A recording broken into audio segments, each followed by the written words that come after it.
The National Crime Information Center reports between 2007 and 2020, on average, more than 600,000 people went missing in the United States every year. Alongside that statistic, in 2004, the U.S. Department of Justice estimated 4,400 unidentified bodies are recovered every year, with approximately 1,000 of those bodies still unidentified a year later.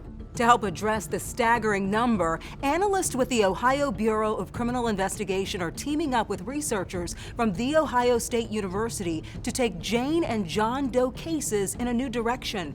They're adapting technology used to create digital characters and games to help put names with faces. Reporter Jessica Schmidt takes an in-depth look at the process.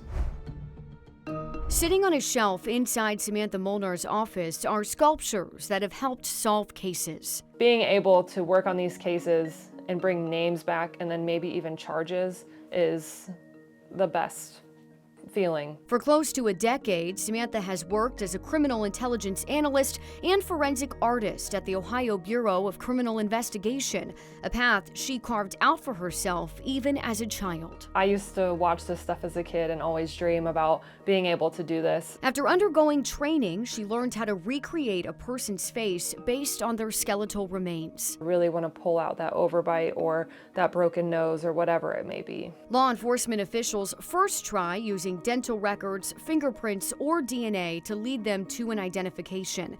If that doesn't work, Samantha steps in and creates a sculpture using the person's skull.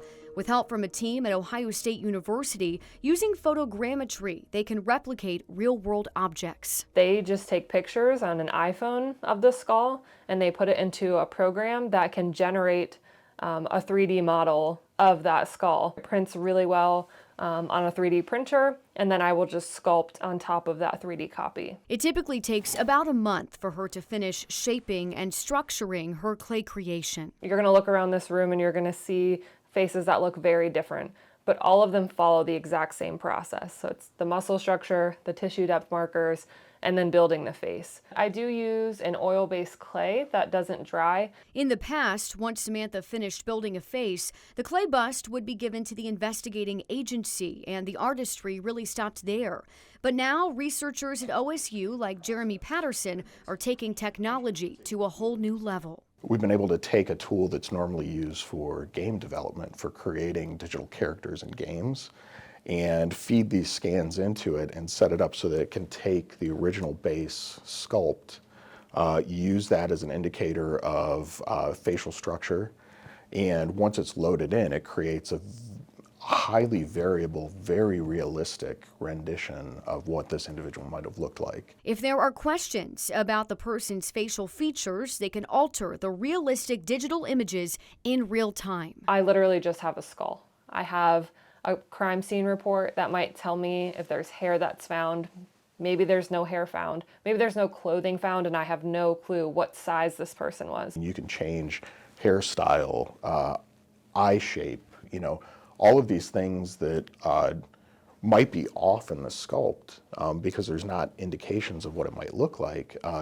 They can be varied within seconds using this other software. They've already used the realistic renderings to hopefully help the Hamilton County coroner identify a woman known only as the Cincinnati Jane Doe.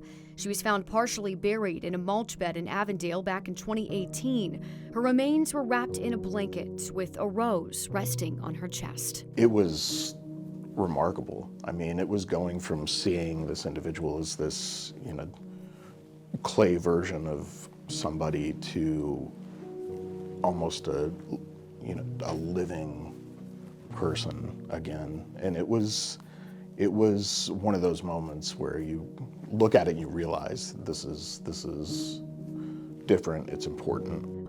It's Samantha and Jeremy's goal, when called upon, to give those Jane and John Does the respectful reunions they deserve by giving them back their names before returning their remains to loved ones. It's extremely emotional. We become so invested in these cases as analysts, and then it's even more personal, I would say, working with the actual remains of this person.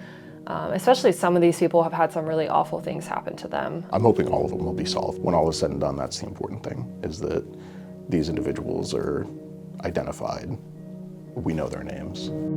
Samantha says in a lot of these cases, the Jane and John Does have not been reported missing or they disappeared from another state, so they are not in Ohio's system, which makes it even harder to find family. Samantha and Jeremy think these new digital images, once shared, could lead to more people coming forward. Once they believe they do know someone's identity, they usually rely on DNA testing to confirm it. In Cincinnati, I'm Jessica Schmidt.